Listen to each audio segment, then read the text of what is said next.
नमस्ते दोस्तों, कैसे हैं आप सभी। मेरा नाम है दीपक। स्वागत करता हूं आपका कलेक्टर जी पर। आज है 1 मार्च और आज हम 1 मार्च 2023 के कुछ महत्वपूर्ण करंट अफेयर्स डिस्कस करने जा रहे हैं। तो चलिए स्टार्ट करते हैं। पहला प्रश्न है, भारत की G20 अध्यक्षता के तहत आयोजित W20 मतलब वुमेन 20 की पहली बैठक कहाँ हुई। ऑप्शंस हैं नई दिल्ली, करनाल हरियाणा, संभाजीनगर महाराष्ट्र या जयपुर राजस्थान। तो इसका आंसर है संभाजीनगर महाराष्ट्र। हाल ही में भारत की पहली W20 वुमेन 20 बैठक संभाजीनगर महाराष्ट्र में हुई। यह बैठक भारत की G20 अध्यक्षता में हुई। अब देखिए, भारत 2023 में G20 का अध्यक्ष है। जो G20 संगठन है उसका भारत 2023 में अध्यक्ष है। तो जो G20 का फाइनल समिट होना है, जो मुख्य समिट होना है G20 का, वो सितंबर में होगा। लगभग 9-10 सितंबर के आसपास वो होगा। तो ये जो बैठक है, इससे पहले भी कुछ बैठकें हुई हैं। ये एक तरीके से उस फाइनल समिट के कुछ पार्ट्स हैं जो बीच बीच में हो रहे हैं। तो ये उसके कुछ पार्ट्स हैं। जैसे पिछले महीने ही लगभग 15 जनवरी के आसपास IWG इंफ्रास्ट्रक्चर वर्किंग ग्रुप, इसका भी आयोजन G20 की अध्यक्षता में ही हुआ था। पुणे में हुआ था वो, ठीक है। तो इसी तरीके से W20 का बैठक जो है वो संभाजीनगर महाराष्ट्र में हुआ। अब इस बैठक का मुख्य उद्देश्य लैंगिक समानता तथा महिलाओं के आर्थिक सशक्तिकरण को बढ़ावा देना है। संभाजीनगर में चल रही बैठक W20 का मुख्य विषय मतलब कि थीम क्या है, महिलाओं के नेतृत्व वाले विकास के लिए लैंगिक समानता और गरिमा की खोज है।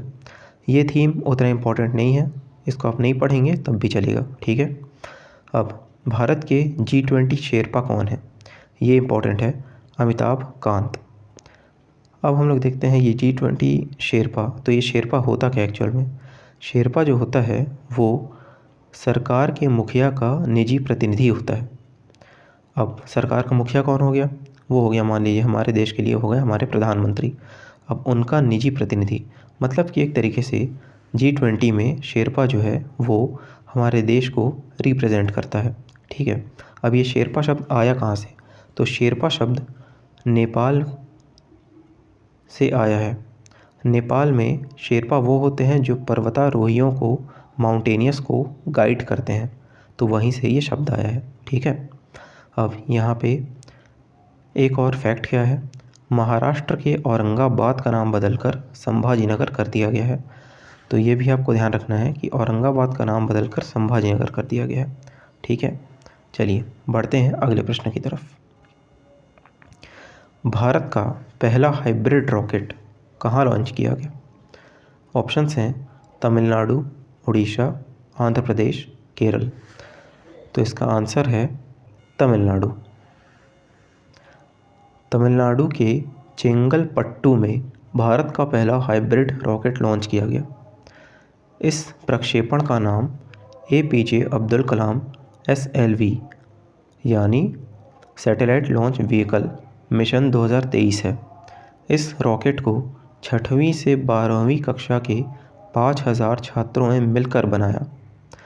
इस रॉकेट के द्वारा 150 पीको उपग्रह लॉन्च किए गए। अब ये पीको सैटेलाइट्स क्या होते हैं, पीको सैटेलाइट्स बेसिकली वो होते हैं जिनका भार 1 किलोग्राम से कम होता है, ठीक है। अब हाँ, ध्यान रखिएगा, अगला पॉइंट वही लिखा है कि ये जो प्रक्षेपण किया गया ये इसरो के द्वारा नहीं किया गया है, ठीक है। ये सरकारी प्रक्षेपण नहीं है। तो ये मार्टिन फाउंडेशन ने APJ Abdul Kalam international foundation और स्पेस जोन इंडिया के सहयोग से डॉक्टर APJ अब्दुल कलाम सैटेलाइट लॉन्च व्हीकल मिशन 2023 को लॉन्च किया गया, ठीक है। तो इसे किसने लॉन्च किया, Martin foundation plus APJ Abdul Kalam international foundation तथा स्पेस जोन इंडिया, ठीक है। चलिए आगे बढ़ते हैं।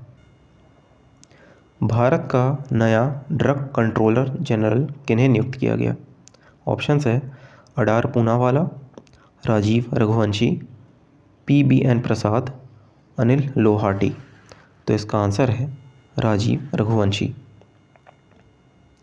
राजीव रघुवंशी को भारत का नया drug controller general of India नियुक्त किया गया। अब जो drug controller general of India है, ये स्वास्थ्य और परिवार कल्याण मंत्रालय के अंतर्गत कार्य करते हैं। इनका कार्य क्या होता है? तो drug controller general of India का कार्य नई दवा, वैक्सीन इनको मंजूरी देना तथा क्लिनिकल ट्रायल को विनियमित कराना है। जैसे कि कोई नई दवा आई या फिर वैक्सीन आई तो उसका क्लिनिकल ट्रायल कराना, यानी कि उसको मार्केट में उतारने से पहले ये देखना कि वो सही से काम कर रही है या नहीं कर रही है, तो उसका क्लिनिकल ट्रायल कराना, ये DCGI का कार्य है। अच्छा, अब अगर हम लोग यहाँ ऑप्शंस में से देखें तो राजीव रघुवंशी तो वो हो गए कौन? भारत के नए drug controller general of India, ठीक है। अडार पूनावाला ये कौन है? तो ये सीरम इंस्टीट्यूट ऑफ इंडिया के चीफ एग्जीक्यूटिव ऑफिसर हैं, ठीक है। PBN प्रसाद ये कौन है? तो ये राजीव रघुवंशी से पहले drug controller general of India रह चुके हैं, उनसे जस्ट पहले थे। अनिल लोहाटी कौन है? अनिल लोहाटी रेलवे बोर्ड के वर्तमान में रेलवे बोर्ड के चेयरमैन हैं। ये है राजीव रघुवंशी। चलिए आगे बढ़ते हैं। अगला प्रश्न है, डेजर्ट फ्लैग 8 का आयोजन किस देश में किया जाएगा? ऑप्शंस हैं अमेरिका, संयुक्त अरब अमीरात, फ्रांस, चीन। इसका आंसर है संयुक्त अरब अमीरात। UAE यूनाइटेड अरब एमिरेट्स के अल डाफरा एयर बेस में डेजर्ट फ्लैग 8 एक्सरसाइज आयोजित होगी। यह एक बहुपक्षीय वायुसैन्य अभ्यास है, मल्टीलेटरल है। इस अभ्यास में भारत की तरफ से, ये इंपॉर्टेंट पॉइंट है, भारत की तरफ से पहली बार तेजस एयरक्राफ्ट भाग लेगा तथा C-17 ग्लोबमास्टर भाग लेगा। अब ये ध्यान देने वाली बात है, तेजस एयरक्राफ्ट पहली बार देश से बाहर किसी एक्सरसाइज में भाग लेने जा रहा है तो ये इम्पोर्टेंट है, ठीक है। अब अगला पॉइंट है, इस अभ्यास में भारत के अलावा ऑस्ट्रेलिया, अमेरिका, ब्रिटेन जैसे देश भी भाग लेंगे, क्योंकि वही बहुपक्षीय वायुसैन्य अभ्यास है, इसीलिए, ठीक है। बात करें UAE की कैपिटल की, संयुक्त अरब अमीरात की राजधानी की, तो वो है अबू धाबी, ठीक है। बढ़ते हैं अगले प्रश्न की तरफ। हाल ही में FATF ने किस देश की सदस्यता रद्द करने की घोषणा की है? फाइनेंशियल एक्शन टास्क फोर्स ने किस देश की सदस्यता रद्द करने की घोषणा की है? ऑप्शंस हैं रूस, पाकिस्तान, नॉर्थ कोरिया, ईरान। तो इसका आंसर है रूस। FATF यानी फाइनेंशियल एक्शन टास्क फोर्स ने रूस की सदस्यता रद्द करने की घोषणा की है। अब इसका रीज़न क्या है? क्योंकि रूस और यूक्रेन के मध्य चल रहे युद्ध को 1 साल हो जाने पर FATF ने उस पर, मतलब किस पर? रूस पर दबाव बनाने के लिए यह निर्णय लिया। हालांकि हमें लगता नहीं है कि रूस पर इसका कुछ प्रभाव पड़ेगा, क्योंकि रूस जिस तरीके से चल रहा है वो तो पता नहीं कब तक चलेगा, लेकिन देखते हैं। अब यहाँ पे बात करते हैं FATF की। FATF का फुल फॉर्म क्या होता है? फाइनेंशियल एक्शन टास्क फोर्स, ठीक है। इसकी स्थापना हुई 1989 में। इसका हेडक्वार्टर है पेरिस में और इसके वर्तमान अध्यक्ष हैं T राजा कुमार। FATF का मुख्य कार्य आतंकवाद की फंडिंग को रोकना है, ठीक है। अब बात करते हैं रशिया की। तो रूस की राजधानी है मॉस्को और रूस के वर्तमान प्रेसिडेंट कौन है? Vladimir Putin. तो ये हमें फैक्ट्स तो याद रखने ही हैं, ठीक है। बढ़ते हैं आगे। अगला प्रश्न है, हाल ही में HCA हॉलीवुड क्रिटिक्स एसोसिएशन में बेस्ट इंटरनेशनल फिल्म का अवार्ड किसे मिला है? ऑप्शंस हैं कांतारा, KGF 2, RRR, 777 चार्ली। तो इसका आंसर है RRR, मतलब कि राइस रोर रिवोल्ट। ये है मूवी। आप लोगों में से कई लोगों ने ये मूवी देखी होगी, काफ़ी अच्छी मूवी थी। RRR को हॉलीवुड क्रिटिक्स एसोसिएशन में बेस्ट इंटरनेशनल फिल्म का अवार्ड प्राप्त हुआ है। अब यहाँ पर RRR को 5 कैटेगरी में अवार्ड प्राप्त हुए, जैसे बेस्ट इंटरनेशनल फिल्म, ये तो एक हो गया, एक था बेस्ट एक्शन, एक था बेस्ट स्टंट, बेस्ट सॉन्ग और एक था ऑनररी स्पॉटलाइट अवार्ड। हमें ये पाँचों याद रखने की ऐसी ज़रूरत नहीं है। एक तो इम्पॉर्टेंट हो गया बेस्ट इंटरनेशनल फिल्म, एक हमें बेस्ट सॉन्ग ध्यान रखना है। क्यों? क्योंकि बेस्ट सॉन्ग, क्योंकि जो RRR का गाना है, RRR का सॉन्ग है नाटू नाटू, इसे यहाँ पे आप देख सकते हैं लिखा हुआ है 95th academy awards, 95 Oscar awards में इसे नॉमिनेट किया गया, नामित किया गया है। तो इसके जीतने के भी चांसेस हैं, तो इसीलिए इसे तो हम लोग को ध्यान रखना है। ठीक है, अब बढ़ते हैं अगले प्रश्न की तरफ। भारत का सबसे बड़ा प्रोटोटाइप केंद्र कहाँ लॉन्च किया जाएगा? ऑप्शंस हैं बंगलुरु, हैदराबाद, गांधीनगर, नई दिल्ली। तो इसका आंसर है हैदराबाद। तेलंगाना के हैदराबाद में भारत का सबसे बड़ा प्रोटोटाइप केंद्र टी-वर्क्स लॉन्च किया जाएगा। टी-वर्क्स प्रोडक्ट इनोवेशन में अग्रणी बनने के लिए भारत की यात्रा को गति देगा। प्रोटोटाइप केंद्र में नवाचार और प्रोटोटाइपिंग का समर्थन करने के लिए अत्याधुनिक सुविधाएं और उपकरण होंगे। अब यहाँ पर हम लोग समझते हैं कि एक्चुअल में प्रोटोटाइप होता क्या है।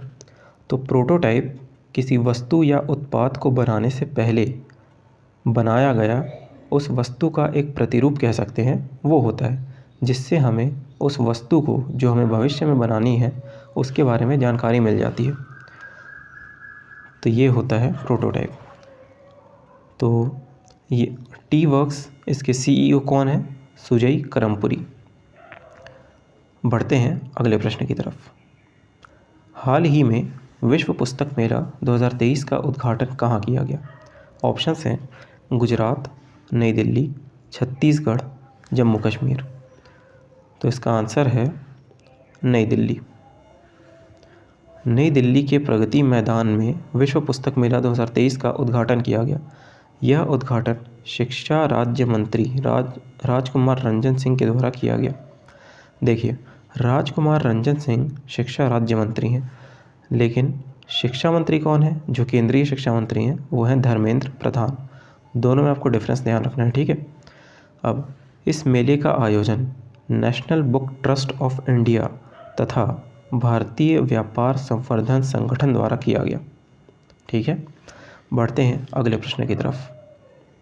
हाल ही में किस राज्य में शिवमोगा हवाई अड्डे का उद्घाटन किया गया?